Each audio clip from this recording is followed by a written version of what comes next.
Hello everyone, welcome to AVS അക്കാഡമിയുടെ YouTube ചാനലായ Priya civil study സർക്കിളിലേക്ക് സ്വാഗതം. നമ്മൾ പ്രീവിയസ് ക്വസ്റ്റ്യൻ്റെ സീരീസ് ആണ് ചെയ്തുകൊണ്ടിരുന്നത്. ഓരോ വിഷയത്തിൻ്റെയും കംപ്ലീറ്റ് ചെയ്ത് മുമ്പോട്ട് പോവുകയാണ്. നമ്മൾ ഇന്നലെ കഴിഞ്ഞ ക്ലാസ്സിൽ സ്റ്റാർട്ട് ചെയ്തത് എക്കണോമിക്സ് ആണ്. അപ്പോൾ 2014 മുതൽ 24 വരെയുള്ള എല്ലാ വിഷയങ്ങളുടെയും എല്ലാ ക്വസ്റ്റ്യൻസും നമ്മൾ ഓരോ സബ്ജക്റ്റിൻ്റെയും കീഴിലും നമ്മൾ ഡിസ്കസ് ചെയ്യും. ഓക്കെ, അങ്ങനെ മുമ്പോട്ട് പോകുമ്പോൾ എക്കണോമിക്സ് സ്റ്റാർട്ട് ചെയ്തു. എക്കണോമിക്സിന്റെ 2014 ക്വസ്റ്റ്യൻസ് നമ്മൾ 10 ക്വസ്റ്റ്യൻസ് ആണ് ഉണ്ടായിരുന്നത്. 10 ക്വസ്റ്റ്യൻസ് നമ്മൾ ഇൻ ഡീറ്റെയിൽ നമ്മൾ നോക്കി, അതുമായിട്ട് ബന്ധപ്പെട്ട കൺസെപ്റ്റുകളെല്ലാം നോക്കി. ഓക്കെ, അപ്പോൾ ഇന്ന് നമ്മൾ 2015 ക്വസ്റ്റ്യൻസ് ഡിസ്കസ് ചെയ്യാണ്. ഞാൻ പറഞ്ഞിരുന്നു നല്ല വെയിറ്റേജ് ഉള്ള ഒരു സബ്ജക്റ്റ് ആണ് എക്കണോമിക്സ്. അത് ആസ്പിരൻസിന് പറയാതെ തന്നെ അറിയാവുന്ന കാര്യമാണ്.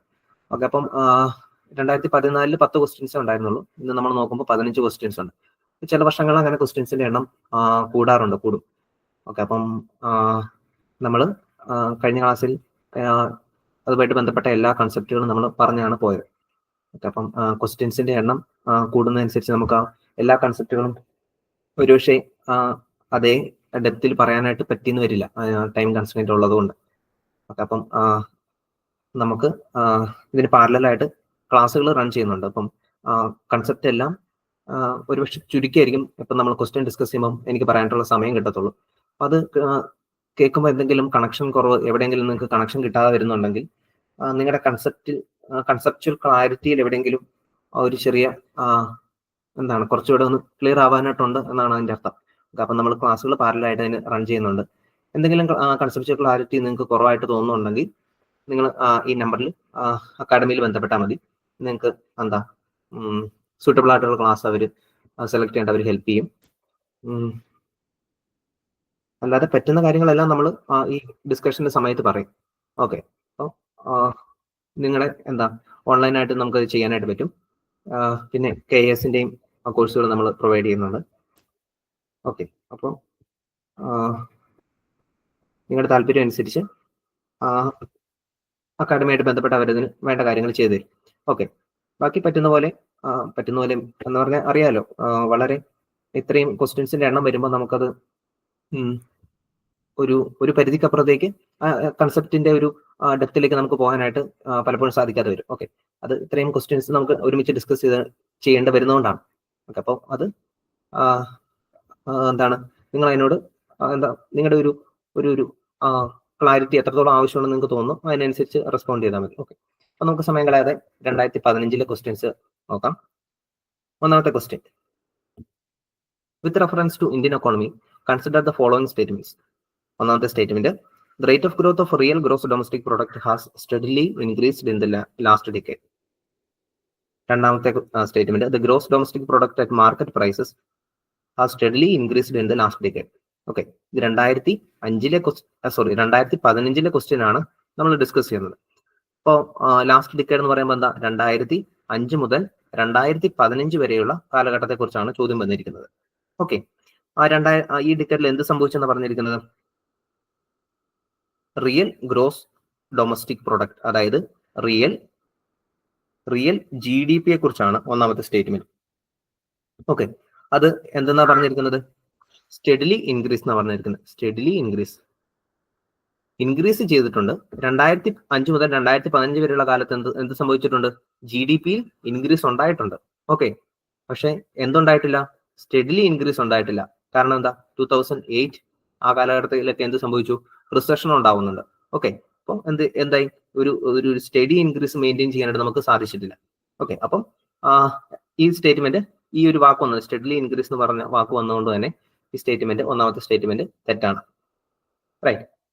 രണ്ടാമത്തേത്: the gross domestic product at market prices has steadily increased in the last decade. ഇത് ശരിക്കും ഈ റിയൽ GDP പിന്നെ ഈ മാർക്കറ്റ് പ്രൈസിലുള്ള GDP എന്ന് പറയുന്ന കൺസെപ്റ്റ് ക്ലിയർ അല്ലെങ്കിൽ നിങ്ങൾക്ക് ഈ ക്വസ്റ്റ്യൻ വായിക്കുമ്പോൾ ഒരു കൺഫ്യൂഷൻ വരാനുള്ള സാധ്യതയുണ്ട്. ഓക്കെ, അതാണ് ഞാൻ പറഞ്ഞത്. നിങ്ങളുടെ കൺസെപ്റ്റിൽ എന്തെങ്കിലും ക്ലാരിറ്റി കുറവുണ്ടെങ്കിൽ പലപ്പോഴും നമ്മൾ ക്വസ്റ്റ്യൻ ഡിസ്കഷൻ കൊണ്ട് മാത്രം നമുക്കത് നമുക്കത് ഉദ്ദേശിക്കുന്ന ഫലത്തിലേക്ക് എത്താനായിട്ട് സാധിച്ചു എന്ന് വരില്ല. ഓക്കെ, അങ്ങനെ എന്തെങ്കിലും ഞാൻ ഈ പറഞ്ഞു പോകുന്നത് എന്തെങ്കിലും കണക്ഷൻ നിങ്ങൾക്ക് കിട്ടാതെ വരുന്നുണ്ടെങ്കിൽ നിങ്ങൾ ക്ലാസ്സിൽ ചേരുന്നതിനെ കുറിച്ച് ആലോചിച്ചാൽ മതി, അല്ലെങ്കിൽ കുഴപ്പമില്ല. ഓക്കെ, ഇവിടെ പറഞ്ഞിരിക്കുന്നത് മാർക്കറ്റ് പ്രൈസിലുള്ള ജി ഡി പിയെ കുറിച്ചാണ് രണ്ടാമത്തെ സ്റ്റേറ്റ്മെന്റ് തന്നിരിക്കുന്നത്. അതിന്റെ പേരാണ് എന്ത്? Nominal G D P. Okay, market പ്രൈസിലുള്ള അല്ലെങ്കിൽ റുപ്പീസിൽ നമ്മൾ പറയുന്നതാണ് നോമിനൽ ജി ഡി പി. ഈ nominal G D P last ഡിക്കേഡിൽ ഇൻക്രീസ് ചെയ്തിട്ടുണ്ടെന്നാണ് രണ്ടാമത്തെ സ്റ്റേറ്റ്മെന്റ് പറയുന്നത്. ഓക്കെ, ഇത് ശരിയാണോ? ഇത് ശരിയാണ്. Nominal G D P increase ചെയ്തിട്ടുണ്ട്. കാരണം എന്താ? നോമിനൽ ജി ഡി പിയും റിയൽ ജി ഡി പിയും തമ്മിലുള്ള വ്യത്യാസം എന്താണെന്ന് വെച്ചാൽ റിയൽ ജി ഡി പി നമ്മൾ ഇൻഫ്ലേഷനുമായിട്ട് അഡ്ജസ്റ്റ് ചെയ്താണ് പറയുന്നത്. ഓക്കെ, പക്ഷെ നോമിനൽ ജി ഡി പിയോ? Nominal G D P unadjusted with inflation, അതായത് ഇൻഫ്ലേഷനായിട്ട് അഡ്ജസ്റ്റ് ചെയ്തിട്ടില്ല. അപ്പോൾ നോമിനൽ ജി ഡി പി പ്രൈസിൽ റൈസ് ഉണ്ടായാൽ മാത്രം മതി. ഓക്കെ, അങ്ങനെ അത് എല്ലാ വർഷവും സംഭവിക്കും. കാരണം എന്താ? എല്ലാ വർഷവും ഇൻഫ്ലേഷൻ ഉണ്ടാവും. ഓക്കെ, അപ്പൊ നോമിനൽ ജി ഡി പിനെ കുറിച്ച് ചോദിച്ചിരിക്കുന്ന മാർക്കറ്റ് പ്രൈസിൽ എന്താണ്? മാർക്കറ്റ് പ്രൈസിൽ ജി ഡി പി, അതായത് ഇൻ റുപ്പീസ് എന്ന് ചോദിച്ചിരിക്കുന്നത് കൊണ്ട് തന്നെ ഈ രണ്ടാമത്തെ സ്റ്റേറ്റ്മെന്റ് ശരിയാണ്. അതിന് സ്റ്റഡി ആയിട്ടുള്ള ഇൻക്രീസ് ഉണ്ടാവുന്നുണ്ട്. കാരണം എന്താ? എല്ലാ വർഷവും ഇൻഫ്ലേഷൻ ഉണ്ടാവുന്നുണ്ട്. അപ്പം ഈ സ്റ്റേറ്റ്മെന്റ് ശരിയാണ്. അത് വന്നിരിക്കുന്നത് ഏതാ? Option B. ഇനി second question, a decrease in tax to G D P ratio in country indicates which of the following? ഇതിനെ കുറിച്ച് ചോദ്യം. Tax to G D P ratio, tax to G D P റേഷ്യോനെ കുറിച്ചാണ് ചോദ്യം. Tax to G D P റേഷ്യോനെ കുറിച്ചാണ് ചോദ്യം. Okay, അത് tax to G D P ratio decrease ചെയ്ത് കഴിയുമ്പോൾ tax to G D P ratio decrease ചെയ്ത് കഴിയുമ്പോൾ എക്കോണമിയിൽ എന്ത് സംഭവിക്കുന്നതാണ് ചോദ്യം. ഓക്കെ, ഒന്നാമത്തെ statement slowing economic growth rate. Tax to G D P ratio കുറഞ്ഞു കഴിയുമ്പോൾ അത് എന്തിനു കാരണം? അത് എന്തിനെ ഇൻഡിക്കേറ്റ് ചെയ്യുന്നതാണ് ആദ്യത്തെ സ്റ്റേറ്റ്മെന്റ്? എക്കോണമിക് ഗ്രോത്ത് സ്ലോ ആവുന്നു. എക്കോണമിക് ഗ്രോത്ത് സ്ലോ ആവുന്നതിന് ആണ് അത് സൂചിപ്പിക്കുന്നതാണ് ഒന്നാമത്തെ സ്റ്റേറ്റ്മെന്റ്. ഓക്കെ, അത് ശരിയാണ്. ഇത് നമുക്ക് കൺസെപ്റ്റ് വെച്ച് പറയാനാണെങ്കിൽ ഇതൊരു ഒരു എക്കണോമിക് ലോയുടെ വാഗ്നേഴ്സ് ലോ എന്ന് പറയുന്ന ഒരു ലോയുടെ ഒരു എക്സ്റ്റൻഷൻ ആയിട്ടൊക്കെ വരുന്ന സ്റ്റേറ്റ്മെന്റ് ആണ്. പക്ഷെ അങ്ങനെ അങ്ങനെ പറഞ്ഞ് കൺസെപ്റ്റ് ഫുള്ള് പറയാനായിട്ടുള്ള ഒരു സമയമില്ലാത്തതുകൊണ്ട് നമുക്കിത് ഞാനിത് പ്രാക്ടിക്കലായിട്ട് എന്താ സംഭവിക്കുന്നതെന്ന് പറഞ്ഞുതരാം. ഓക്കെ, സപ്പോസ് എക്കോണമിയുടെ ഗ്രോത്ത് കുറയാണ്. ഗ്രോത്ത് കുറയുമ്പോൾ എന്ത് ചെയ്യണം?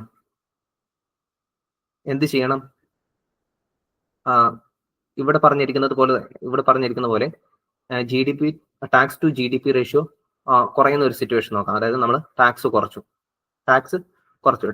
കഴിയുമ്പോൾ എന്ത് സംഭവിക്കും? ടാക്സ് കുറച്ച് കഴിയുമ്പോൾ എന്താ സംഭവിക്കുന്നത്? ആളുകളുടെ കയ്യിലെ ഡിസ്പോസിബിൾ ഇൻകം, അതായത് ടാക്സ് കൊടുത്തു കഴിഞ്ഞിട്ടുള്ള ഡിസ്പോസിബിൾ ഇൻകം അത് കൂടും. ടാക്സ് കുറച്ച് കൊടുത്താൽ മതിയല്ലോ. അപ്പൊ ടാക്സ് കഴിഞ്ഞിട്ടുള്ള ഡിസ്പോസിബിൾ ഇൻകം കൂടും. ആളുകളുടെ ഇൻകം വന്നു കഴിയുമ്പോൾ എന്ത് സംഭവിക്കും? ആളുകൾക്ക് കൂടുതൽ കൺസ്യൂം ചെയ്യാനായിട്ട് പറ്റും. അതായത് ആളുകളുടെ കൺസംഷൻ എക്സ്പെൻഡിച്ചർ കൂടും. ഓക്കെ, അങ്ങനെ വന്നു കഴിയുമ്പോൾ എന്ത് സംഭവിക്കും? അത് ജി ഡി പിയുടെ ഗ്രോത്തിന് കാരണം. ആളുകൾ കൂടുതൽ സ്പെൻഡ് ചെയ്യുമ്പോൾ എന്ത് സംഭവിക്കും? ഇവിടെ പ്രൊഡക്ഷൻ കൂടും. ആളുകൾ കൂടുതൽ കൺസ്യൂം ചെയ്യാൻ വേണ്ടി തുടങ്ങുമ്പോഴത്തേനും ആളുകൾ കൂടുതൽ കാര്യങ്ങൾ ഡിമാൻഡ് ചെയ്യാൻ തുടങ്ങുമ്പോൾ എന്ത് ചെയ്യും? ഡിമാൻഡ് കൂടി കഴിയുമ്പോൾ എന്ത് ചെയ്യും? സപ്ലൈ അല്ലെങ്കിൽ പ്രൊഡക്ഷൻ കൂടും. പ്രൊഡക്ഷൻ കൂടുക എന്ന് പറയുന്നതാണ് നമ്മൾ മറ്റൊരർത്ഥത്തിൽ പറയുന്നത് ജി ഡി പി കൂടുക എന്ന് പറയുന്നത്. ഓക്കെ, അങ്ങനെ ഇവിടെ ടാക്സ് കുറച്ച് കഴിയുമ്പോൾ ജി ഡി പി കൂടുന്ന ഒരു സിറ്റുവേഷനിലേക്ക് എത്തും. ഓക്കെ, ഇനി ടാക്സ് കുറച്ചില്ലെങ്കിലോ? ഈ ഡിസ്പോസിബിൾ ഒന്നാമതെ ഗ്രോത്ത് കുറഞ്ഞ ഒരു സിറ്റുവേഷൻ ആണ്. അവിടെ ടാക്സ് കുറച്ചില്ലെങ്കിൽ എന്ത് സംഭവിക്കും? ഡിസ്പോസിബിൾ ഇൻകം കുറയും. ആളുകൾക്ക് സ്പെൻഡ് ചെയ്യാൻ വേണ്ടിയിട്ട് കൈ പൈസ ഇല്ല. അങ്ങനെ വരുമ്പോൾ എന്ത് സംഭവിക്കും? ആളുകളുടെ കൺസംഷൻ കുറയും. ജി ഡി പി പിന്നെയും കുറയും. ഓക്കെ, അപ്പോൾ ഗവൺമെന്റ് എന്ത് ചെയ്യും? ഈ ഗ്രോത്ത് കുറയുന്ന ഒരു സിറ്റുവേഷൻ ആണെങ്കിൽ ടാക്സ് കുറച്ചു കൊടുക്കും. ഓക്കെ, ടാക്സ് കുറച്ചു കൊടുത്തിട്ട് tax to G D P ratio അപ്പോൾ കുറഞ്ഞു വരും. ഓക്കെ, അതായത് tax to G D P ratio കുറഞ്ഞു വരുമ്പോൾ എന്തുകൊണ്ടാണ് ഗവൺമെന്റ് അങ്ങനെ ചെയ്തത്? അത് ഗ്രോത്ത് കുറവായിട്ടുള്ള ഒരു സിറ്റുവേഷൻ ആയതുകൊണ്ടാണ് ഇങ്ങനെ tax to G D P ratio കുറഞ്ഞു വന്നത്. ഇത് വേറൊരു രീതിയിൽ കുറച്ചുകൂടെ സിസ്റ്റമാറ്റിക് ആയിട്ട് കൺസെപ്ച്വൽ ആയിട്ടൊക്കെ പറയാൻ പറ്റും വാഗ്നേഴ്സ് ലോ ഒക്കെ വെച്ചിട്ട്. ഓക്കെ, അത് പ്രാക്ടിക്കലി നടക്കുന്ന ഒരു സംഭവമാണ് ഞാൻ പറഞ്ഞത്. ഗ്രോത്ത് കുറയുമ്പോഴത്തേനും ഗവൺമെന്റ് എന്ത് ചെയ്യും? ടാക്സ് കുറയ്ക്കും. അങ്ങനെ tax to G D P ratio കുറയും. ഓക്കെ, എന്തിനു വേണ്ടിയിട്ട് അങ്ങനെ ചെയ്യുന്നതെന്നാ പറഞ്ഞത്? ആളുകളുടെ ഡിസ്പോസിബിൾ ഇൻകം കൂട്ടുക, കൺസംഷൻ കൂട്ടുക, അതുവഴി ജി ഡി പിക്ക് വീണ്ടും ബൂസ്റ്റ് കൊടുക്കുക. ഓക്കെ, അപ്പം tax to G D P ratio കുറഞ്ഞു കഴിയുമ്പോൾ എന്തിനാണ് സൂചിപ്പിക്കുന്നത്? Slowing economic growth. ഇവിടെ എക്കണോമിക് ഗ്രോത്ത് സ്ലോ ആയതുകൊണ്ടാണ് ഗവൺമെന്റിന് ടാക്സ് കുറയ്ക്കേണ്ടതായിട്ട് വന്നത്. ഓക്കെ, ഒന്നാമത്തെ സ്റ്റേറ്റ്മെന്റ് ശരിയാണ്. രണ്ടാമത്തേത് less equitable distribution of national income. അത് ശരിയാണോ? ലെസ് ഇക്വിറ്റബിൾ ആണോ? അല്ല. കാരണം എന്താ? നമ്മൾ പ്രോഗ്രസീവ് ടാക്സേഷൻ ആണ് ഫോളോ ചെയ്യുന്നത്. അതുകൊണ്ട് ലെസ് ഇക്വിറ്റബിൾ ഡിസ്ട്രിബ്യൂഷൻ ആ പ്രശ്നം വരുന്നില്ല. ഓക്കെ, അപ്പം ഒന്നാമത്തെ സ്റ്റേറ്റ്മെന്റ് മാത്രം ശരിയാകുമ്പോൾ ഓപ്ഷൻ എ. ഒരു പക്ഷെ നിങ്ങൾക്ക് ഈ പറഞ്ഞ കാര്യങ്ങളിലൊന്നും ചിലപ്പം കണക്ഷൻ കിട്ടിക്കണമെന്നൊന്നുമില്ല എല്ലാവർക്കും. അങ്ങനെയാണെങ്കിൽ ഞാൻ ആദ്യം സൂചിപ്പിച്ചതുപോലെ ഇങ്ങനെയുള്ള ക്വസ്റ്റ്യൻസ് വരുന്നതുകൊണ്ടാണ് ഞാൻ ആദ്യമേ സൂചിപ്പിച്ചത്. എന്താണ്, നിങ്ങൾക്ക് എവിടെയെങ്കിലും കൺസെപ്റ്റ് ക്ലാരിറ്റി വരുന്നില്ലെങ്കിൽ നിങ്ങൾ ഒരു അസിസ്റ്റൻസ് തേടുന്നതിൽ അതിൽ യാതൊരു തെറ്റുമില്ല. ഓക്കെ, നിങ്ങൾക്ക് കുറച്ചുകൂടെ കൺസെപ്റ്റിൽ എക്സാം ജയിക്കാം എന്നുള്ളതാണ് നമ്മുടെ അൾട്ടിമേറ്റ് ഒബ്ജക്റ്റീവ്. അപ്പോൾ എന്താ, എവിടെയെങ്കിലും കുറച്ചുകൂടെ ക്ലാരിറ്റി വേണം എന്ന് നിങ്ങൾക്ക് അഡീഷണൽ ആയിട്ട് തോന്നുന്നുണ്ടെങ്കിൽ നമ്മൾ എന്താണ് വീക്കെൻഡ് ക്ലാസ്സസ് ഉണ്ട്, അല്ലെങ്കിൽ നിങ്ങളുടെ ടൈം ടേബിൾ അനുസരിച്ച് ക്രമീകരിക്കാൻ പറ്റുന്ന ക്ലാസ്സുകളുണ്ട്. ലൈവായിട്ടും റെക്കോർഡ് അതിന്റെ കൂടുതൽ ഡീറ്റെയിൽസ് ഓഫീസിൽ ബന്ധപ്പെട്ട അത് അവർ പറഞ്ഞു തരും. ഓക്കെ, ഇത് നിങ്ങൾക്ക് ഇവിടെ എന്തെങ്കിലും കണക്ഷൻ വിട്ടുപോയിട്ടുണ്ടെങ്കിലാണ് ഞാനത് പറഞ്ഞത്. ഓക്കെ, ഇനി മൂന്നാമത്തെ question, with reference to inflation in India which of the following statements is correct?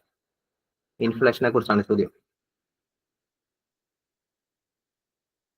Option A, controlling the inflation in India is the responsibility of the government of India only. ഓരോ വാക്ക് നമ്മൾ ശ്രദ്ധിക്കണം. Government of ഇന്ത്യയുടെ responsibility മാത്രമാണോ ഈ inflation control ചെയ്യാന്ന് പറയുന്നത്? അല്ല, അവിടെ ആരുണ്ട്? പ്ലസ് RBIയുടെയും കൂടെ റെസ്പോൺസിബിലിറ്റി ആണ്. ഓക്കെ, കാരണം എന്താ, മോണിറ്ററി പോളിസി ഉണ്ട്, ഫിസിക്കൽ പോളിസി ഉണ്ട്, റൈറ്റ്. അപ്പം നമ്മൾ ചിലപ്പം എക്സാം ഹാളിലിരുന്ന് പാനിക്കടി ഓൺലി എന്നുള്ള വാക്കൊന്നും കണ്ടുകൊള്ളണമെന്നില്ല. ഇത് ഈ വാക്കില്ലാതെ ഈ സ്റ്റേറ്റ്മെന്റ് വായിച്ചത് ശരിയാണ്. താനും controlling the inflation in India is the responsibility of the government of India. അത് ഗവൺമെന്റ് ഓഫ് ഇന്ത്യക്ക് ഉത്തരവാദിത്തമുണ്ട്. ഓക്കെ, പക്ഷെ അവർക്ക് മാത്രമാണോ? അല്ല, RBIക്കും ഉണ്ട്. Option B, the Reserve Bank of India has no role in controlling the inflation. ശരിയാണോ? അല്ല, ഇപ്പൊ പറഞ്ഞതേ ഉള്ളൂ. ഈ രണ്ട് ഓപ്ഷനും തെറ്റാണ്. ഇനി ഓപ്ഷൻ ഡി നോക്കിക്കേ, increased money circulation helps in controlling. Okay, option C തന്നെ നോക്കുക, decreased money circulation helps in controlling the inflation. അത് ശരിയാണോ? ശരിയാണ്. ഈ മണി സപ്ലൈ അല്ലെങ്കിൽ ഈ മണി സർക്കുലേഷൻ ഒക്കെ കൂടുമ്പോഴാണ് അതിന്റെ മറ്റൊരു ഭാഷ നമ്മൾ എന്തെന്ന് പറയുന്നത്, ഇൻഫ്ലേഷൻ കൂടി എന്ന് പറയുന്നത്. മണി സപ്ലൈ അല്ലെങ്കിൽ മണി സർക്കുലേഷൻ അല്ലെങ്കിൽ മണി വെലോസിറ്റി അങ്ങനെയുള്ള കാര്യങ്ങൾ കൂടുമ്പോഴാണ് എന്തെന്ന് നമ്മൾ പറയുന്നത്, ഇൻഫ്ലേഷൻ അല്ലെങ്കിൽ പണപ്പെരുപ്പം അല്ലെങ്കിൽ വിലക്കയറ്റം എന്നൊക്കെ നമ്മൾ പറയുന്നത്. ഓക്കെ, ഈ മണി സപ്ലൈ അല്ലെങ്കിൽ മണി സർക്കുലേഷൻ അല്ലെങ്കിൽ മണി വെലോസിറ്റി ഒക്കെ കുറച്ചു കഴിഞ്ഞാൽ എന്ത് സംഭവിക്കും? നമുക്ക് ഇൻഫ്ലേഷനെ കൺട്രോൾ ചെയ്ത് നിർത്താനായിട്ട് പറ്റും. ഓക്കെ, അപ്പം ഓപ്ഷൻ സി ശരിയാണ്. മണി സപ്ലൈ ഡിക്രീസ് ചെയ്ത് കഴിഞ്ഞാൽ നമുക്ക് ഇൻഫ്ലേഷനെ കൺട്രോൾ ചെയ്യാനായിട്ട് പറ്റും. ഇനി ഓപ്ഷൻ ഡി, ഇൻക്രീസ് ചെയ്താലോ? അതിന് നേരെ ഓപ്പോസിറ്റ് അല്ലേ, അപ്പൊ സംഭവിക്കുമോ? ഇല്ല.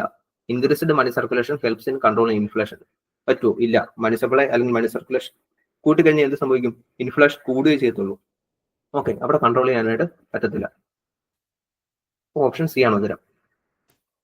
Fourth question, there has been a persistent deficit budget year after year.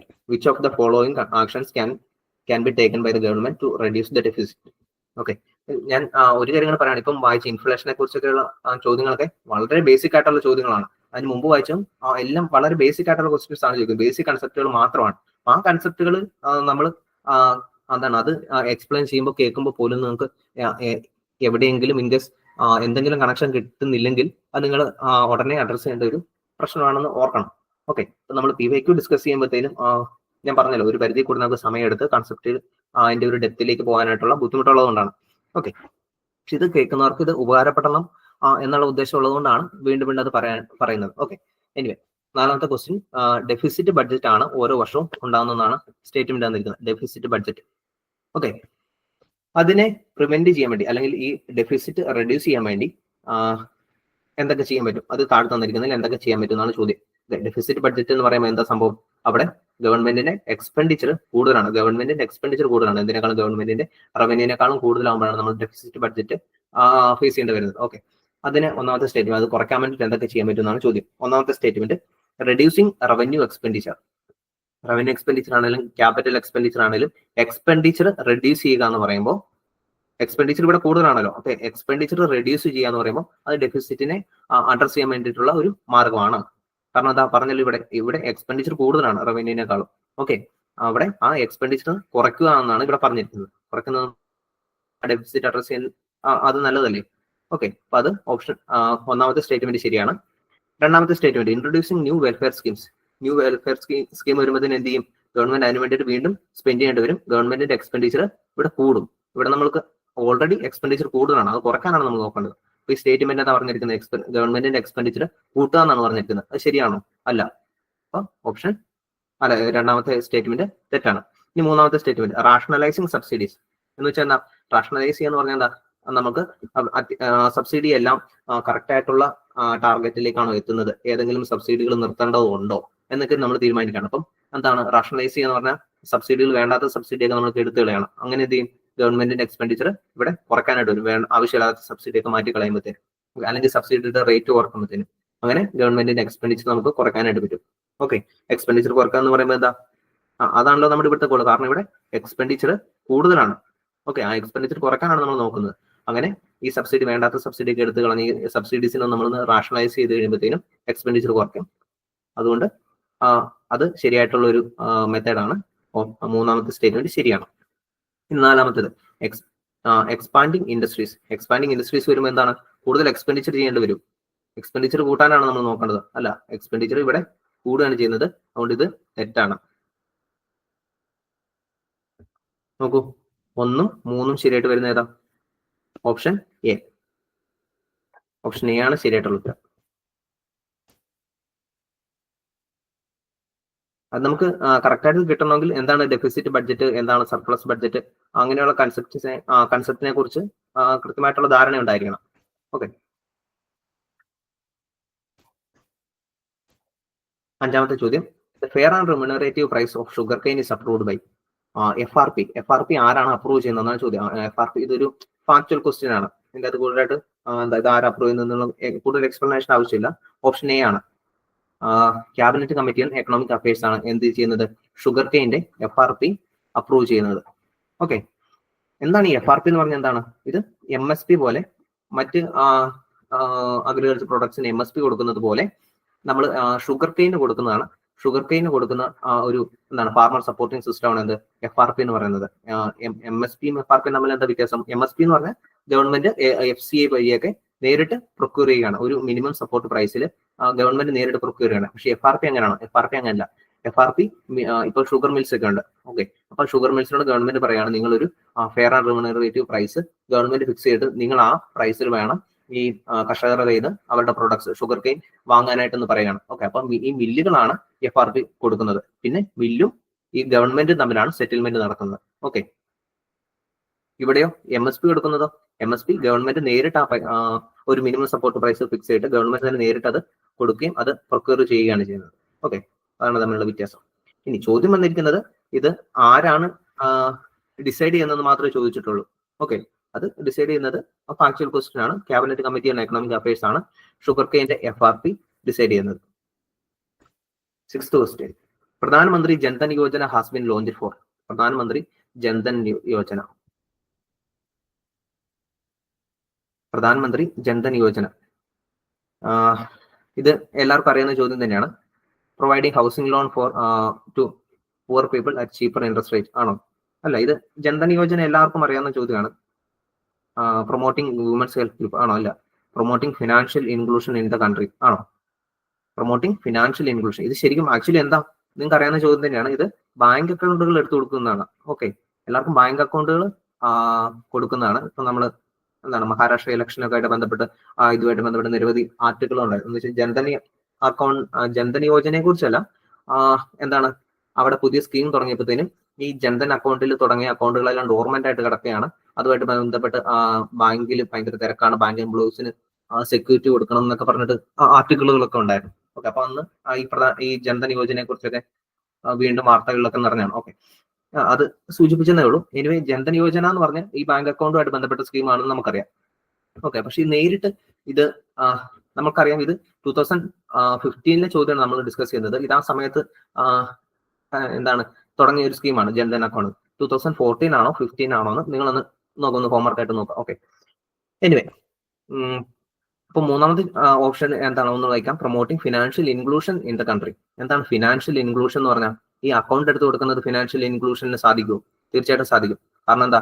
DBT എന്താണെന്ന് നിങ്ങൾക്ക് അറിയാം, ഡയറക്റ്റ് ബെനിഫിറ്റ് ട്രാൻസ്ഫർ. ഇത് അക്കൗണ്ടിലേക്ക് നേരിട്ട് എത്തിക്കുകയാണ്. ഈ ഇൻക്ലൂഷൻ എന്ന് പറഞ്ഞാൽ എന്താ? എല്ലാവർക്കും ഫിനാൻഷ്യൽ ആക്സസ് ഉണ്ടായിരിക്കും. ഫിനാൻഷ്യൽ ഇൻക്ലൂഷൻ എന്ന് പറഞ്ഞാൽ എല്ലാവർക്കും ഫിനാൻഷ്യൽ ആക്സസ് ഉണ്ടായിരിക്കും. അപ്പൊ ഈ DBT നേരിട്ട് നമ്മുടെ അക്കൗണ്ടിലേക്ക് വന്നു കഴിയുമ്പോൾ അത് നമുക്ക് എന്താ എല്ലാവർക്കും ഈ ഫിനാൻഷ്യൽ ആക്സസ് വന്നില്ല, അവർക്ക് അവകാശപ്പെട്ട സബ്സിഡി അല്ലെങ്കിൽ പെൻഷൻ ഇതെല്ലാം നേരിട്ട് അക്കൗണ്ടിലേക്ക് വന്നു കഴിയുമ്പോൾ അവരും ഫിനാൻഷ്യലി ഇൻക്ലൂഡഡ് ആവുകയല്ലേ ചെയ്യുന്നത്. ഓക്കെ, അപ്പൊ promoting financial inclusion in the country എന്ന് പറയുന്ന ഓപ്ഷൻ ശരിയാണ്. ഓക്കെ, ഇനി നാലാമത്തെ ഓപ്ഷൻ എന്തുകൊണ്ടാണ് തെറ്റിപ്പോയത്? Providing financial help to marginalised communities. Okay, ഇത് ശരിയാണെന്ന് വെച്ചാൽ ശരിയാണ്, പക്ഷെ ഇത് ഫിനാൻഷ്യൽ ഇൻക്ലൂഷന്റെ ഒരു ബൈ പ്രൊഡക്റ്റ് ആണ്. ഓക്കെ, ഫിനാൻഷ്യലി ഇൻക്ലൂഡഡ് ആയി കഴിയുമ്പോഴാണ് ഈ ഫിനാൻഷ്യൽ ഹെൽപ്പ് ഈ മാർജിനലൈസ്ഡ് കമ്മ്യൂണിറ്റിക്ക് കിട്ടുന്നത്. ഓക്കെ, ശരിക്കുള്ള ഉത്തരം എന്താ? പ്രൊമോട്ടിംഗ് ഫിനാൻഷ്യൽ ഇൻക്ലൂഷൻ എന്നുള്ള വാക്കാണ് ജൻധൻ യോജനയുടെ ഉദ്ദേശം എന്ന് പറയുന്നത്. ഓക്കെ, ഫിനാൻഷ്യൽ ഇൻക്ലൂഷൻ ആണ്. ആ ഫിനാൻഷ്യൽ ഇൻക്ലൂഷൻ നടത്തി കഴിയുമ്പോൾ സംഭവിക്കുന്ന ഒരു കാര്യമാണ് എന്ത്? ഈ ഫിനാൻഷ്യൽ ഹെൽപ്പ് മാർജിനലൈസ്ഡ് കമ്മ്യൂണിറ്റിക്ക് കിട്ടുക എന്നുള്ളത്. ഓക്കെ, അതുകൊണ്ട് ഓപ്ഷൻ സി ആണ് ശരിക്കുള്ള ഉത്തരം. 7th question, with reference to 14th Finance Commission, which of the following statement is or are correct? 14th Finance Commission കുറിച്ചാണ് ചോദ്യം. റൈറ്റ്, അപ്പോൾ അത് ആ സമയത്ത് കറണ്ട് അഫയേഴ്സ് ആയിട്ട് ബന്ധപ്പെട്ട് തന്നെയാണ് ചോദ്യങ്ങളെല്ലാം വന്നിരിക്കുന്നത്. ഞാൻ ആദ്യത്തെ ക്ലാസ്സിൽ പറഞ്ഞു 2 തരത്തിൽ ചോദിക്കാം, ഒന്ന് ബേസിക് കൺസെപ്റ്റ്, പിന്നെ കറണ്ട് അഫയേഴ്സ്. ഈ കറണ്ട് അഫയേഴ്സ് ഇൻഡെക്സുകൾ അത് ഇത് കാര്യങ്ങളെല്ലാം ചോദിക്കാം.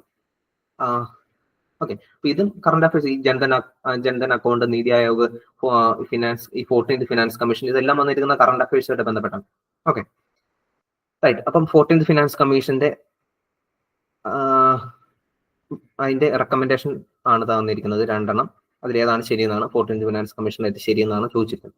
ഒന്നാമത്തെ statement, it has increased the share of States in the central divisible pool from 32% to 42%. Okay, ശരിയാണോ? സെൻട്രൽ ഡിവിസിബിൾ പൂളിൽ നിന്ന് 32% നിന്ന് 42% കൂട്ടിയിട്ടുണ്ട്. എന്താണ് സെൻട്രൽ ഡിവിസിബിൾ പൂൾ? അതായത് ടോട്ടൽ ടാക്സ് ആണ്, ഗവൺമെന്റ് ഇടുന്ന ടോട്ടൽ ടാക്സിൽ നിന്ന് സ്റ്റേറ്റുകൾക്ക് എന്തേരെ കൊടുക്കണം അത്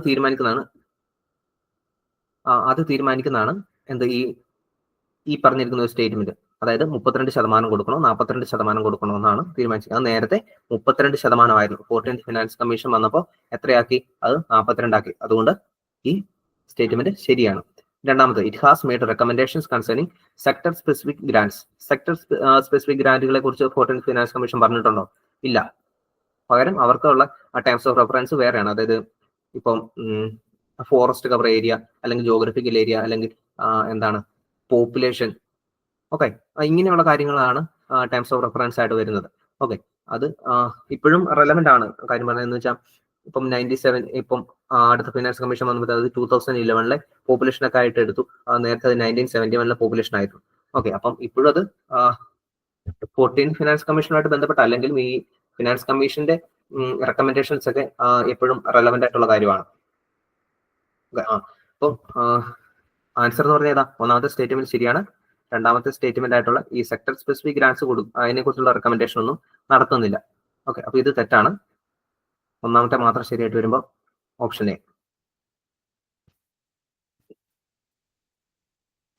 നെക്സ്റ്റ് ക്വസ്റ്റ്യൻ, 8ാമത്തേത്, convertibility of rupee implies.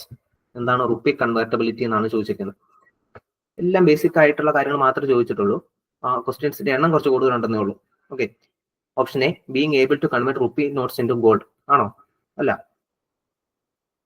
Rupee note gold ആയിട്ട് കൺവേർട്ട് ചെയ്യുന്ന കാര്യമാണോ റുപ്പി കൺവേർട്ടബിലിറ്റി എന്ന് പറയുന്നത്? അല്ല. Option B, allowing the value of rupee to be fixed by market force. ഇതാണോ? അല്ല. ഇത് പിന്നെന്താ? ഇത് എക്സ്ചേഞ്ച് റേറ്റിനെ കുറിച്ചാണ്. ഇത് എക്സ്ചേഞ്ച് റേറ്റുമായിട്ട് ബന്ധപ്പെട്ടാണ് ഈ സ്റ്റേറ്റ്മെന്റ് തന്നിരിക്കുന്നത്. ഇനി option C, freely permitting the conversion of rupee to other currencies and vice versa. ഇത് ശരിയാണോ? റുപ്പിനെ അതർ കറൻസി ആയിട്ട് കൺവേർട്ട് ചെയ്യാനായിട്ട് സമ്മതിക്കുന്നു. ശരിയാണോ? ശരിയാണ്. റുപ്പി കൺവേർട്ടബിലിറ്റി എന്താണ്? ക്യാപിറ്റൽ അക്കൗണ്ടിലുണ്ട്, കറണ്ട് അക്കൗണ്ടിലുണ്ട്. ഏതാണ് പാർഷ്യൽ കൺവേർട്ടബിലിറ്റി ഉള്ളത്, ഏതാണ് ഫുൾ കൺവേർട്ടബിലിറ്റി ഉള്ളതെന്നൊക്കെ അതൊക്കെ ശ്രദ്ധിക്കേണ്ട കാര്യങ്ങളാണ്. പക്ഷെ അതെല്ലാം ഇങ്ങനെ ഡീറ്റെയിൽ ആയിട്ട് നമുക്ക് പറയാൻ സമയമില്ലാത്തതുകൊണ്ട് ഇത് ശരിയാണ്. ഓപ്ഷൻ ബി എക്സ്ചേഞ്ച് റേറ്റുമായിട്ട് ബന്ധപ്പെട്ടാണ്. ഓപ്ഷൻ സി ആണ് റുപ്പി കൺവേർട്ടബിലിറ്റി ആയിട്ട് ബന്ധപ്പെട്ടത്. Developing and international market four currencies in India, അങ്ങനെ സംഭവമൊന്നുമില്ല. ഓക്കെ, ഓപ്ഷൻ ഡി തെറ്റാണ്. ഓപ്ഷൻ സി ആണ് ശരിയായിട്ടുള്ള answer. 9th question, the government of India has established NITI Aayog. ഞാൻ പറഞ്ഞല്ലോ 2015 ഇത് ചോദിച്ചിരിക്കുന്നത്. 2015 ഇത് ചോദിച്ചിരിക്കുന്നത്. അപ്പൊ ഈ നീതി ആയോഗ്, ജൻധൻ അക്കൗണ്ട്, ഇത് കാര്യങ്ങളെല്ലാം ആ ഒരു സമയത്തെ കാര്യങ്ങളാണ്. ഓക്കെ, അപ്പം എല്ലാം കറണ്ട് അഫയേഴ്സുമായിട്ട് ബന്ധപ്പെട്ടാണ് ചോദിച്ചിരിക്കുന്നത്. ഫിനാൻസ് കമ്മീഷൻ എല്ലാ സമയത്തെ കറണ്ട് അഫയേഴ്സ് ആണ്. അപ്പൊ ക്വസ്റ്റ്യൻ വരുന്ന ഒരു പാറ്റേൺ അല്ലെങ്കിൽ അതിന്റെ ഒരു ട്രെൻഡ് മനസ്സിലാക്കാൻ വേണ്ടിയിട്ട് നമുക്ക് ഇങ്ങനെ PYQ എന്ന് പറയുന്നത് ഒരു ഒഴിവാക്കാൻ പറ്റാത്ത ഒരു കാര്യമാണ്. ഇതിനകം മനസ്സിലായി കാണുമല്ലോ. Okay, 9th question, NITI Aayog, വളരെ സിമ്പിൾ ആയിട്ടുള്ള ചോദ്യമാണ്. നീതി ആയോഗ് എന്തിനെ റീപ്ലേസ് ചെയ്തിട്ടാണ് വന്നിരിക്കുന്നതെന്നേ ഉള്ളൂ. ഹ്യൂമൻ റൈറ്റ്സ് കമ്മീഷൻ ആണോ? അല്ല. ഫിനാൻസ് കമ്മീഷൻ ആണോ? അല്ല. അത് ഇപ്പോഴും ഉണ്ട്. ഇതെല്ലാം ഇപ്പോഴുള്ള കാര്യങ്ങളാണ്. ലോ കമ്മീഷൻ എല്ലാം ഇപ്പോഴും ഉണ്ട്. പിന്നെ ആരാണ് എടുത്തു കളഞ്ഞ? ആരാണ്? Planning commission. Okay, planning commission എന്ന് പറയുന്ന ഓപ്ഷൻ ഡി ആണ് ശരിയായിട്ടുള്ള ആൻസർ. പ്ലാനിംഗ് കമ്മീഷനെ റീപ്ലേസ് ചെയ്തുകൊണ്ടാണ് നീതി ആയോഗ് വന്നിട്ടുള്ളത്. 10th question, in India steel production industry requires the import of, ഇതാണോ ഓൾ ഓഫ് ദി അബവ് ആണോ? അല്ല, ഓപ്ഷൻ സി ആണ്. കോക്കിംഗ് കോൾ ആണ് എന്തിനു വേണ്ടിയിട്ടുള്ളത്? സ്റ്റീൽ പ്രൊഡക്ഷന് ആവശ്യമായിട്ടുള്ളത്. ഓക്കെ, ബാക്കി കാര്യങ്ങളൊക്കെ മറ്റ് ഇൻഡസ്ട്രീസ്, അതായത് ഈ ഫെർട്ടിലൈസേഴ്സ് അല്ലെങ്കിൽ ബാക്കി കെമിക്കൽസ്, അതൊക്കെ ആയിട്ട് ബന്ധപ്പെട്ടാണ്. ഇതൊക്കെ ഫാക്ച്വൽ ക്വസ്റ്റ്യൻ ആണ്. അതിൻ്റെ അകത്ത് കൂടുതലായിട്ടും എക്സ്പ്ലെയിൻ ചെയ്യേണ്ട ആവശ്യമില്ല. ഓപ്ഷൻ സി ആണ് answer. 11th question, in the index of 8 core industries which one of the following is given the highest weight? അതായത് നമുക്ക് പല ഇൻഡെക്സ് ഉണ്ട്, WPA, CPA എന്നൊക്കെ പറഞ്ഞ പോലെ. നമുക്ക് ഉള്ളൊരു ഇൻഡെക്സ് ആണ് എന്ത്? ICI എന്ന് പറയുന്നത്, index of core industries. Okay, ആ കോർ ഇൻഡസ്ട്രീസിൽ 8 ഇൻഡസ്ട്രികളുടെ പെർഫോമൻസിനെ അനുസരിച്ചാണ് ഈ ഇൻഡെക്സ് നമ്മൾ പബ്ലിഷ് ചെയ്യുന്നത്. ഓക്കെ, ഈ 8 ഇൻഡസ്ട്രിയിൽ ഏത് ഇൻഡസ്ട്രിക്കാണ് കൂടുതൽ വെയിറ്റേജ് ഉള്ളതെന്നാണ് ചോദ്യം. ഓക്കെ, കൂടുതൽ വെയിറ്റേജ് ഉള്ളത് ഇലക്ട്രിസിറ്റി ജനറേഷൻ ആണ്. അതിനൊരു 19% പ്ലസ് ഉണ്ട്. ഇപ്പം കൃത്യമായിട്ട് 19 പോയിന്റ് സംതിങ് ആണ്, 19% കൂടുതലുണ്ട്. ഓക്കെ, അത്രയും അതാണ് ഏറ്റവും വെയിറ്റേജ് ഉള്ള ഇൻഡസ്ട്രി. കോൾ പ്രൊഡക്ഷൻ അല്ല, ഫെർട്ടിലൈസർ പ്രൊഡക്ഷൻ അല്ല, സ്റ്റീൽ പ്രൊഡക്ഷൻ അല്ല, ഇലക്ട്രിസിറ്റി ജനറേഷൻ ആണ് ഏറ്റവും കൂടുതൽ വെയിറ്റേജ് ഉള്ളത്. ഏതില്? ഈ 8 കോർ ഇൻഡസ്ട്രീസിലുള്ളത്. Okay, option B. 12th question, which of the following brings out consumer price index number for industrial workers? മുമ്പ് ഞാൻ പറഞ്ഞിരുന്നു നമുക്ക് പല ഇൻഡെക്സുകളുണ്ട്. അതിലൊരു ഇൻഡെക്സ് ആണ് ഇവിടുത്തെ വീണ്ടും ചോദിച്ചിരിക്കുന്നത്, CPI. Okay, consumer price index. അത് ആരാണ് പബ്ലിഷ് ചെയ്യുന്നതെന്നാണ് ചോദ്യം. റിസർവ് ബാങ്ക് ആണോ? ഡിപ്പാർട്ട്മെന്റ് ഓഫ് എക്കണോമിക് അഫയർ ആണോ? ലേബർ ബ്യൂറോ ആണോ? ഡിപ്പാർട്ട്മെന്റ് ഓഫ് DPT ആണോ? ഇത് പബ്ലിഷ് ചെയ്യുന്നത് ലേബർ ബ്യൂറോ ആണ്. മിനിസ്റ്റർ ഓഫ് ലേബർ ആൻഡ് എംപ്ലോയ്മെന്റിന് കീഴിൽ വരുന്ന ലേബർ ബ്യൂറോ ആണ് CPI പബ്ലിഷ് ചെയ്യുന്നത്. Okay, 13th question, Basel III Accord or simply Basel III often seen in the news seeks to, അതായത് Basel III, ബേസൽ നോംസ് എന്ന് കേട്ടിട്ടുണ്ടായിരിക്കുമല്ലോ. Basal norms എന്ന് പറഞ്ഞിട്ടുണ്ടെങ്കിൽ അതൊരു ഈ ബാങ്ക്, അതായത് അപ്പൊ ഞാൻ ആൻസർ പറഞ്ഞു കഴിഞ്ഞു. ഇപ്പൊ ബാങ്കുകളൊക്കെ ആയിട്ട് ബന്ധപ്പെട്ട് സെൻട്രൽ ബാങ്കുകൾക്ക് വേണ്ടിയിട്ടുള്ള ഒരു റെഗുലേഷൻ അതിനുള്ള ഒരു ഇൻസ്ട്രക്ഷൻസ് ആണ് എന്ത്? ഈ ബേസൽ നോംസ് എന്ന് പറയുന്നത്. അവർക്കുള്ള ഒരു നോംസ് ആണ്, സെൻട്രൽ ബാങ്ക്സിനുള്ള ഒരു നോംസ് ആണ്. ഓക്കെ, അത് വരുന്നത് ബാങ്ക് ഓഫ് ഇന്റർനാഷണൽ സെറ്റിൽമെന്റിന് കീഴിൽ ഒരു പാനലുണ്ട്. ഈ ബേസൽ കമ്മിറ്റി എന്ന് പറയുന്ന ഒരു പാനലുണ്ട്. ആ പാനൽ അവർ പല സീരീസിലായിട്ട്, ഇപ്പം ബേസൽ 1, 2, 3 എന്ന് പറഞ്ഞാൽ ഇവിടെ ചോദിച്ചിരിക്കുന്നത് ബേസൽ 3 ആണ്. അങ്ങനെ പല സമയത്ത് അവർ ചില റെഗുലേറ്ററി മെത്തേഡ്സ് അവർ പുറത്തിറക്കിയിട്ടുണ്ട്. ഓക്കെ, അപ്പം അതില് ബേസൽ 3 ഏത് ഏരിയ ആയിട്ട് ബന്ധപ്പെട്ടതാണെന്നാണ് ചോദിച്ചിരിക്കുന്നത്. Okay, option A, develop national strategies for the conservation and sustainable use of biological diversity. Biological diversity ആയിട്ട് ബന്ധപ്പെട്ടാണോ? അല്ല. Improve bank sectors ability to deal with financial and economic stress and improve risk management. ശരിയാണോ? അടുത്തത്, reduce the greenhouse gas emission but places a heavier burden on developed countries. ശരിയാണോ? Greenhouse gas emission ആണോ? അല്ല. Option D, transfer technology from developed countries to poor countries to enable them to replace the use of fluorocarbons in refrigeration with harmless chemicals. അതായത് ഇതും environment ആയിട്ട് ബന്ധപ്പെട്ടാണ്. ശരിയാണോ? അല്ല. പിന്നെ എന്താണ് ശരി? ഈ 3 ഓപ്ഷനും എൻവയോൺമെന്റുമായിട്ട് ബന്ധപ്പെട്ടാണ്. ഓക്കെ, അപ്പൊ അത് 3 അല്ല. ആൻസർ എന്ന് പറയുന്നത് ഓപ്ഷൻ ബി ആണ്. ഇത് ബാങ്കിങ്ങുമായിട്ട് ബന്ധപ്പെട്ടാണ്. ബേസൽ 3 എന്ന് പറഞ്ഞാൽ ബേസിക്കലി അത് സെൻട്രൽ ബാങ്കുകൾക്ക് വേണ്ടിയിട്ട് സെൻട്രൽ ബാങ്കുകളുടെ ഒരു ഗവർണർമാരുടെ ഒരു പാനലായിട്ട് തുടങ്ങിയതാണ്. ഓക്കെ, പിന്നീട് അതിലേക്ക് ആദ്യം ഒരു 10 കൺട്രീസ് ഉണ്ടായിരുന്നു. പിന്നീട് അതിന് പല കൺട്രീസ് ഉണ്ട്. ഇപ്പം ഒരു 10-40 മുകളിൽ കൺട്രീസ് അതിൻ്റെ അത് പാർട്ടിസിപ്പൻസ് ആണ്. ഓക്കെ, അപ്പം ബാങ്കിങ് റെഗുലേഷൻസിന് വേണ്ടിയിട്ട് ബാങ്കുകൾക്ക് കൃത്യമായിട്ട് ക്യാപിറ്റൽ അഡിക്വസി വേണം. അങ്ങനെ അവർ പല റെഗുലേഷൻസ് കൊണ്ടുവരുന്നുണ്ട്. ഓക്കെ, അപ്പൊ അതൊന്നും ഈ ചോദ്യത്തിലില്ല. ഇത് ഏത് മേഖലയായിട്ട് ബന്ധപ്പെട്ടാണെങ്കിലും അറിഞ്ഞില്ല. അതായത് തീരെ ബേസിക് ആയിട്ടുള്ള കാര്യങ്ങളാണ് ചോദിച്ചിരിക്കുന്നത്. ഓപ്ഷൻ ബി, അത് ബാങ്കിങ് സെക്ടറായിട്ട് ബന്ധപ്പെട്ടാണ്. 14th question, with reference to Indian economy consider the following. ഒന്നാമത്തെ ബാങ്ക് റേറ്റ്, രണ്ടാമത്തെ OMO അതായത് ഓപ്പൺ മാർക്കറ്റ് ഓപ്പറേഷൻ, മൂന്നാമത്തേത് പബ്ലിക് ഡെപ്റ്റ്, നാലാമത്തേത് പബ്ലിക് റവന്യൂ. ഓക്കെ, എന്താണ് ചോദ്യം? എന്താണ് ഇതിൽ ഏതാണ് മോണിറ്ററി പോളിസിയുടെ കമ്പോണന്റ്? മോണിറ്ററി പോളിസിയുടെ കമ്പോണന്റ് ഏതാണ്? Bank rate, open market operation, public ഡെപ്റ്റ്, പബ്ലിക് റവന്യൂ. ഏതാണ്? ബാങ്ക് റേറ്റ് ശരിയാണോ? ബാങ്ക് റേറ്റ് ശരിയാണ്. ബാങ്ക് റേറ്റ് എന്താ? നമുക്ക് റിപ്പോ റേറ്റ് എന്താണെന്ന് അറിയാം. ഓക്കെ, റിപ്പോ റേറ്റിൽ എന്താ സംഭവം? സെൻട്രൽ ബാങ്കിൽ പോയി ഒരു കൊമേഴ്ഷ്യൽ ബാങ്ക് പെട്ടെന്നൊരു ആവശ്യത്തിന് അവർക്ക് ഒരു ഓവർനൈറ്റിൽ എന്താണ് ഫണ്ടിന്റെ ഷോർട്ടേജ് വരുന്നു. അപ്പം സെൻട്രൽ ബാങ്കിൽ നിന്ന് അസിസ്റ്റൻസ് തേടുന്നു. അപ്പം അതിന് കൊടുക്കേണ്ട സെൻട്രൽ ബാങ്കിന് കൊടുക്കേണ്ട ഇൻട്രസ്റ്റ് റേറ്റ് ആണ് നമ്മൾ പറയുന്നത് റിപ്പോ റേറ്റ് എന്ന് പറയുന്നത്. ഓക്കെ, ഇപ്പൊ ഇത് ബാങ്ക് റേറ്റും അതുപോലെ ഒന്നാണ്. അപ്പം എന്താണ് വ്യത്യാസം? എന്താണ്? റിപ്പോ റേറ്റ് എന്ന് പറയുന്നത് ഷോർട്ട് ടൈമിലേക്ക് വേണ്ടിയിട്ടാണ്. ബാങ്ക് റേറ്റ് എന്ന് പറഞ്ഞാൽ കുറച്ചുകൂടെ സാവകാശമുണ്ട്, 28, 90 അങ്ങനെ ദിവസത്തേക്ക് സാവകാശമുണ്ട് ബാങ്കുകൾക്ക്. ഓക്കെ, പിന്നെ റിപ്പോ റേറ്റിൽ സെക്യൂരിറ്റീസ് പ്ലെഡ്ജ് ചെയ്യണം, ബാങ്ക് റേറ്റിൽ സെക്യൂരിറ്റീസ് പ്ലെഡ്ജ് ചെയ്യണം. ഓക്കെ, എനിവേ ബാങ്ക് റേറ്റ് എന്ന് പറയുന്നത് മോണിറ്ററി എന്താ സംഭവം എന്ന് മനസ്സിലായല്ലോ. അപ്പൊ അത് RBI ആയിട്ട് ബന്ധപ്പെട്ടാണ്. RBI ആണ് എന്ത് തീരുമാനിക്കുന്നത്? മോണിറ്ററി പോളിസി തീരുമാനിക്കുന്നത്. അപ്പം ബാങ്ക് റേറ്റ് ശരിയായിട്ടുള്ള ആൻസർ ആണ്. ഇനി രണ്ടാമത്തേത് ഓപ്പൺ മാർക്കറ്റ് ഓപ്പറേഷൻ. ഇത് ശരിയാണോ? മോണിറ്ററി പോളിസി, ഇപ്പം മണി സപ്ലൈ, ഇത് ഓപ്ഷൻ ശരിയാണ്.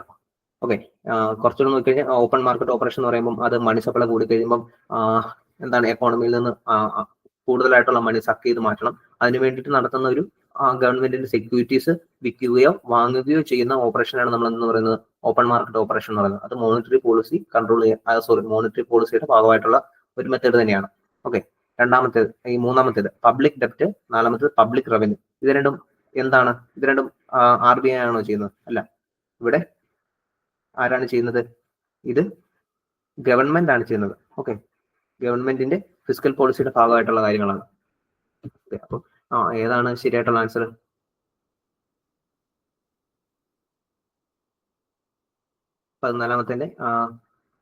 ഒന്നാമത്തെ ഓപ്ഷൻ ശരിയാണ്, രണ്ടാമത്തേതും ശരിയാണ്. അത് വരുന്നത് 1 and 2.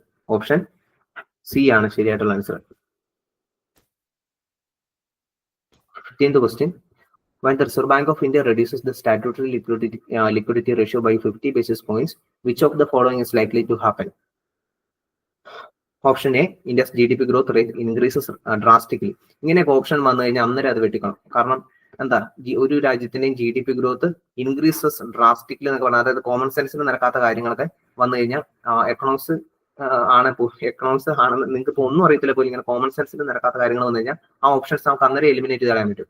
അങ്ങനെ ഒരു എക്കണോമിക്സിന്റെയും ഈ GDP ഒക്കെ ഡ്രാസ്റ്റിക്കലി ഇൻക്രീസ് ചെയ്യാൻ വേണ്ടിയിട്ടുള്ള ഒരു മെത്തേഡും ഇല്ല. അങ്ങനെയാണെങ്കിൽ എല്ലാ രാജ്യങ്ങളും അങ്ങനെയുള്ള കാര്യങ്ങൾ അഡോപ്റ്റ് ചെയ്യില്ലേ? ഓക്കെ, അപ്പോൾ ഇത് വായിക്കുമ്പോൾ തന്നെ നമുക്കത് എലിമിനേറ്റ് ചെയ്യാൻ പറ്റും. ബാക്കി അങ്ങ് വായിച്ചാൽ മതി. ഇതിപ്പം ചോദ്യത്തിൽ എന്താ ചോദിച്ചിരിക്കുന്നത്? Reserve Bank of India statutory liquidity ratio 50 basis point എന്ത് കൂട്ടാണോ കുറയ്ക്കാണോ? റെഡ്യൂസസ്, കുറയ്ക്കാനാണ് ചോദിച്ചിരിക്കുന്നത്. കുറയ്ക്കുമ്പോൾ അത് എന്താണ് സംഭവം എന്നാണ് ചോദിച്ചിരിക്കുന്നത്. അപ്പം സ്റ്റാറ്റ്യൂട്ടറി ലിക്വിഡിറ്റി റേഷ്യോ എന്താണെന്ന് ഞാൻ ഇന്നലത്തെ ക്ലാസ്സിൽ പറഞ്ഞു. അതൊരു റിസർവ് റേഷ്യോ ആണ്. ഓക്കെ, ഇനി അത് എത്രയാണ് കുറയ്ക്കുന്നത്? ഈ ബേസിസ് പോയിന്റ് എന്നൊക്കെ പറഞ്ഞാൽ അതുമായിട്ട് കൺഫ്യൂഷൻ ഒന്നും അടിക്കണ്ടേ? ഇതിപ്പം അതായത് ഇപ്പം 100 ബേസിസ് പോയിന്റ് ആണ് ഒരു പെർസെന്റേജ് എന്ന് പറയുന്നത്. ഓക്കെ, 50 ബേസിസ് പോയിന്റ് കുറച്ചെന്ന് പറഞ്ഞാൽ എന്താണ്? 0.5% കുറച്ചെന്നാണ് അതിന്റെ അർത്ഥം. ഓക്കെ, അല്ലാതെ ഇങ്ങനെ ബേസിസ് പോയിന്റ് എന്നൊക്കെ പറഞ്ഞ് കൺഫ്യൂഷൻ അടിക്കേണ്ട ആവശ്യമൊന്നുമില്ല. അങ്ങനെ കുറച്ച് കഴിയുമ്പോൾ SLR ഒരു 0.5% കുറച്ച് കഴിയുമ്പോൾ എന്ത് സംഭവിക്കുന്നതാണ് ചോദ്യം. ഒന്നാമത്തെ ഓപ്ഷൻ നമ്മൾ ആദ്യം കട്ട് ചെയ്തു. ഇനി option B, foreign institutional investors may bring more capital into our country. ഇതാണ് ശരി. അല്ല, ഇത് ഇൻട്രസ്റ്റ് റേറ്റിൽ വ്യത്യാസം വരുത്തി കഴിയുമ്പോഴാണ് നമുക്ക് FII അതിലൊക്കെ ഇംപ്രൂവ്മെന്റ്സ് അല്ലെങ്കിൽ അത് കുറയ്ക്കാനോ കൂട്ടാനൊക്കെ പറ്റുന്നത്. അവിടെ ഇൻട്രസ്റ്റ് റേറ്റ് ആണ്. ഇനി option C, scheduled commercial banks may cut their lending rates. അത് ശരിയായിട്ട് തോന്നുന്നുണ്ടോ? Scheduled commercial banks may cut their lending rates, അതായത് സാധാരണ ബാങ്കുകൾ, നമ്മൾ പോയി ലോണൊക്കെ എടുക്കുന്ന ബാങ്കുകളുണ്ടല്ലോ, അവരുടെ ലെൻഡിങ് റേറ്റ്സ്, അതായത് ഇൻട്രസ്റ്റ് റേറ്റ് കുറയ്ക്കും എന്ന് പറയുന്നത് ശരിയാണോ? ശരിയാണ്. കാരണം എന്താ, ഈ SLR എന്ന് പറഞ്ഞാൽ എന്താണ്? ഞാൻ ഇന്നലെ പറഞ്ഞു, ഒന്നുകൂടെ ഒന്ന് റിവൈസ് ഓർത്ത് നോക്കിക്കേ. SLR എന്ന് പറഞ്ഞാൽ അതൊരു ബാങ്കുകൾ മാറ്റി വെക്കേണ്ട ഒരു റിസർവ് ആണ്. ഓക്കെ, റിസർവിന്റെ അകത്ത് എന്തുണ്ട്? ക്യാഷ് ഉണ്ട്, ഗോൾഡ് ഉണ്ട്, ഇപ്പം ലിക്വിഡ് ക്യാഷ് ഉണ്ട്, അല്ലെങ്കിൽ നിയർ ലിക്വിഡ് ആയിട്ടുള്ള ഗോൾഡ് അല്ലെങ്കിൽ ഗവൺമെന്റ് സെക്യൂരിറ്റീസ്, അങ്ങനെയുള്ള ലിക്വിഡ് ക്യാഷ് അല്ലെങ്കിൽ നിയർ ലിക്വിഡ് ആയിട്ടുള്ള അസറ്റുകൾ എടുത്ത് റിസർവ് ആയിട്ട് വെക്കണം. ഓക്കെ, ഇപ്പം ഇന്നലെ ഞാൻ കഴിഞ്ഞ ക്ലാസ്സിൽ പറഞ്ഞിരുന്നു, ഇപ്പം 100 കോടി രൂപ ലെൻഡ് ചെയ്യാൻ വേണ്ടിയിട്ട് കപ്പാസിറ്റി ഉള്ള ഒരു ബാങ്കിലേക്ക് ഈ റിസർവ് ചെയ്ത് വെക്കേണ്ട റേറ്റ് എന്ന് പറയുന്നത് 20% ആക്കി വെച്ചു. ഈ 100 കോടി എന്നുള്ളത് 80 കോടിയായിട്ട് കുറഞ്ഞില്ലേ? ബാക്കി 80 കോടിയെ ഗവൺമെന്റ് ഈ കൊമേഴ്ഷ്യൽ ബാങ്കുകൾക്ക് ലെൻഡ് ചെയ്യാനായിട്ട് പറ്റത്തുള്ളൂ. ഈ 80 കോടിയെ ലെൻഡ് ചെയ്യാൻ പറ്റത്തുള്ളൂ. ഓക്കെ, ഈ SLR 20% നിന്ന് 10% ആക്കി കുറച്ചെന്ന് വെച്ചു. ഇപ്പൊ SLR കുറയ്ക്കുന്ന ഒരു സിനേരിയോ ആണല്ലോ ചോദ്യത്തിൽ പറഞ്ഞിരിക്കുന്നത്. അപ്പം SLR 10% ആക്കി കുറച്ച് കഴിയുമ്പോൾ തന്നെ എന്ത് സംഭവിക്കും? ബാക്കി 10 കോടി എടുത്ത് മാറ്റി വെച്ചാൽ പോരെ 10% എന്ന് പറയുമ്പോൾ. ഓക്കെ, മിച്ചം ബാങ്കുകളിൽ എത്ര കോടിയുണ്ട്? 90 കോടിയുണ്ട്. അതായത് 80 കോടിയിൽ നിന്ന് 90 കോടിയുണ്ട് കപ്പാസിറ്റി. എന്തിന്? ലോൺ കൊടുക്കാനായിട്ടുള്ള കപ്പാസിറ്റി. ലോൺ കൊടുക്കാനായിട്ട് അധികം തുകയുണ്ടെങ്കിൽ എന്താണ് അത്? അവിടെ ഇൻട്രസ്റ്റ് റേറ്റ് നമുക്ക് കുറച്ച് കൊടുത്തുകൂടെ? ഇപ്പം 80 കോടിയെ ഉള്ളെങ്കിൽ എന്താണ്? അത് ആവശ്യക്കാർ കൂടുതൽ കാണും. അപ്പൊ എന്ത് ചെയ്യും? കൂടുതൽ ആവശ്യക്കാർക്ക് കൊടുക്കാൻ വേണ്ടിയിട്ട് കൂടുതൽ ഇൻട്രസ്റ്റ് പേ ചെയ്യാൻ കപ്പാസിറ്റി ഉള്ള ആളുകൾക്ക് അത് നമ്മൾ ലെൻഡ് ചെയ്യും. അതായത് ഇൻട്രസ്റ്റ് നമ്മൾ കൂടുതൽ മേടിക്കും. നമ്മുടെ കൊടുക്കാനായിട്ടുള്ള പണത്തിന്റെ അളവ് കൂടുതലുണ്ട്, 90 കോടിയുണ്ട്. എത്ര കോടിയെങ്കിലും നമ്മുടെ കൂടുതലുണ്ട്, കൂടുതൽ പണമുണ്ട്. കൂടുതൽ പണം ഉണ്ടെങ്കിൽ നമുക്ക് ഒരുപാട് ഇൻട്രസ്റ്റ് റേറ്റ് മേടിക്കേണ്ട ആവശ്യമുണ്ടോ? ഇല്ല. ഒരു സാധനത്തിന്റെ വില കൂടുന്നത് എപ്പോഴാണ്? അതിന്റെ സപ്ലൈ കുറയുമ്പോഴല്ലേ? ഓക്കെ, ഇപ്പൊ ഇവിടെ ലോൺ എമൗണ്ടിന്റെ സപ്ലൈ എത്രയുണ്ട്? 80 നിന്ന് 90 കുറഞ്ഞു. അപ്പൊ അതിന്റെ പ്രൈസ് കുറയണം. ഇവിടെ പ്രൈസ് എന്ന് പറഞ്ഞാൽ എത്രയാ? പ്രൈസ് എന്ന് പറഞ്ഞാൽ അതിന്റെ ഇൻട്രസ്റ്റ് റേറ്റ് ആണ്. ഓക്കെ, ഇപ്പൊ ഇൻട്രസ്റ്റ് റേറ്റ് നമുക്ക് കട്ട് ചെയ്യാനായിട്ട് പറ്റും. ഓക്കെ, അപ്പൊ ഓപ്ഷൻ ശരിയാണ്. Option D, it may drastically reduce the liquidity to the banking system. Liquidity കുറയ്ക്കുമെന്നാണ് ഈ ഓപ്ഷൻ പറയുന്നത്. ശരിയാണോ? അല്ല. കാരണം എന്താ? ഇവിടെ നമ്മൾ കണ്ടു, ഇപ്പൊ ഈ റിസർവ് റേഷ്യോ 20% നിന്ന് 10% കുറയ്ക്കുന്നതാണല്ലോ നമ്മുടെ ചോദ്യത്തിൽ പറഞ്ഞിരിക്കുന്ന സിനേറിയോ. ഇപ്പം 20% നിന്ന് 10% കുറഞ്ഞു. അങ്ങനെ കുറഞ്ഞു കഴിയുമ്പോൾ എന്ത് സംഭവിച്ചു? ബാങ്കുകൾക്ക് നേരത്തെ 80 കോടിയുടെ ലിക്വിഡിറ്റി ഉണ്ടായിരുന്നുള്ളൂ. ഇപ്പൊ എത്രയായി? അത് 90 കോടിയായിട്ട് കൂടി, അല്ലെ? പക്ഷെ ഈ ഓപ്ഷനിൽ എന്താ പറഞ്ഞിരിക്കുന്നത്? അത് ലിക്വിഡിറ്റി റെഡ്യൂസ് ചെയ്യുമെന്നാണ് പറഞ്ഞിരിക്കുന്നത്. ഓക്കെ, അപ്പൊ ഇതിന് നേരെ ഓപ്പോസിറ്റ് ആണ് സംഭവിക്കുന്നത്. റെഡ്യൂസ് ചെയ്യല്ല, ലിക്വിഡിറ്റി ഇൻക്രീസ് ചെയ്യും. 80 കോടിയിൽ നിന്ന് 90 കോടിയായിട്ട് ഇവിടെ ഇൻക്രീസ് ചെയ്യുന്ന ഒരു എക്സാമ്പിൾ ആണ് നമ്മൾ നോക്കുന്നത്. അപ്പം it may increase the liquidity എന്നാണ് ഇവിടെ ചോദിച്ചിരിക്കുന്നത്. അതിൽ ഇവിടെ തന്നിരിക്കുന്ന ഓപ്ഷൻ എന്ന് പറയുന്നത് റെഡ്യൂസ് ചെയ്യുന്നതാണ്. ആ ഓപ്ഷൻ തെറ്റാണ്. ഓപ്ഷൻ സി തന്നെയാണ് റൈറ്റ് ആയിട്ടുള്ള ആൻസർ. ഓക്കെ, അപ്പം 2015 ഈ 15 ക്വസ്റ്റ്യൻസ് ആണ് എക്കണോമിക്സിൽ നിന്ന് നമുക്ക് ചോദിച്ചത്. റൈറ്റ്. അപ്പോൾ 15 ക്വസ്റ്റ്യൻസും നമ്മൾ ഡിസ്കസ് ചെയ്ത് കഴിഞ്ഞു. ഏതെങ്കിലും കുറച്ച് കഴിഞ്ഞ ക്ലാസ്സിന്റെ 10 ക്വസ്റ്റ്യൻ ഡിസ്കസ് ചെയ്യുന്ന അത്രയും കൺസെപ്റ്റിന്റെ ഡെപ്തിലേക്ക് പോകാനുള്ള നമുക്ക് സമയം ഇല്ലെന്ന് നമുക്കറിയാം. ഓരോ വർഷവും ചിലപ്പോൾ ക്വസ്റ്റ്യൻസിന്റെ എണ്ണം കൂടുന്നതനുസരിച്ച്. അപ്പോൾ എന്താണ് ഈ പറഞ്ഞു പോയതിൽ എവിടെയെങ്കിലും നിങ്ങൾക്ക് കണക്ഷൻ കിട്ടുന്നില്ലെങ്കിൽ നിങ്ങൾ ഒന്നുകൂടെ പ്രഷപ്പ് ചെയ്തെടുക്കുക. എന്തെങ്കിലും അസിസ്റ്റൻസ് ആവശ്യമുണ്ടെങ്കിൽ ആ ക്ലാസ്സുകളെ കുറിച്ച് നിങ്ങൾക്ക് വീക്കെൻഡോ അല്ലെങ്കിൽ ഫുൾ ടൈം ക്ലാസ്സോ അങ്ങനെ ഏത് രീതിയിലാണ് നിങ്ങൾക്ക് ക്ലാസ്സിന് ആവശ്യം അത് ഓഫീസിൽ വിളിച്ച് അന്വേഷിക്കുക. അപ്പോൾ അവർ നിങ്ങൾക്ക് വേണ്ട കാര്യങ്ങൾ പറഞ്ഞു തരും. ഓക്കെ, ഇനി അടുത്ത ക്ലാസ്സിൽ നമ്മൾ 2016 ചോദിച്ചിട്ടുള്ള മുഴുവൻ ചോദ്യങ്ങളും ചോദിക്കും. അപ്പോൾ താങ്ക് യു.